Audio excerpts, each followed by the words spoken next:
देखंतु मु सेंडतीरा पंचायत रु बिलंग करे।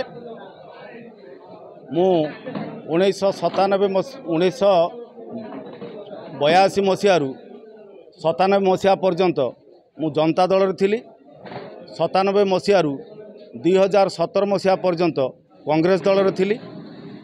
मु कांग्रेस दल रे थिबा समय उपलब्धि कली निरंजन पट्टनायक भलिया जे पूर्वतन पीसीसी सभापति से भंडारीपोखरी निर्वाचन मंडल कैंडिडेट हला परे कांग्रेस दलर लोक माने तांकर से पुराना अभ्यास से चोरी टाउटरी दुर्नीति पैसा खिया घुण खिया दल रे सेटा परिवर्तित हो जाइए। से दल से माने केवल अपेक्षा करुले निरंजन पट्टनायक कैंडिडेट होता फल बहु पैसा मिलिबो एवं से माने बहु पैसा भी पाइले किंतु निरंजन पट्टनायक को भोट देले नहीं, पैसा खाईदेले।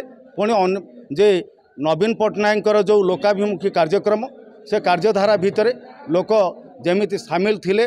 पूर्ववर्ती अवस्था प्रफुल्ल बाबू दुई थर गत थर जीति सारी पुणी तृतीय थर निरंजन पट्टनायक को मात देकी से मध्य जीति पारे। मु सेई जनता दल रे आगामी 24 तारीख रे जो कर्मी सम्मेलन हम बहु युवक सेठी मिसिबार योजना आम तैयारी करछु।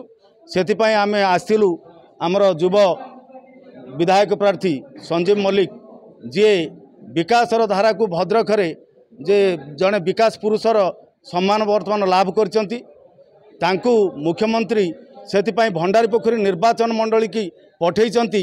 एइथिपाई पठेइचंती जेहेतु भंडारीपोखरी निर्वाचन मंडली रे डॉक्टर हरिकृष्ण महताब जे ओडिशार निर्माता बिलंग करती तार विकास अधूरा रही बाकी रही। से जेमिति भद्रकर विकास होई विकास डॉक्टर हरिकृष्ण महताब को माटीर विकास करने तांकु मुख्यमंत्री मनोनयन करचंती एवं आम भंडारीपोखरी की सेबे तांकु प्रार्थी करी पठेइचंती।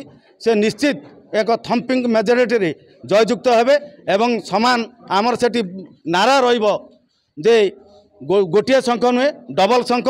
सांसद मंजुलता मंडल एवं संजीव मल्लिक उभय थम्पिंग मेजोरिटी रे भंडारीपोखरी बंद निर्वाचन मंडल भोट पाई जययुक्त हेबे।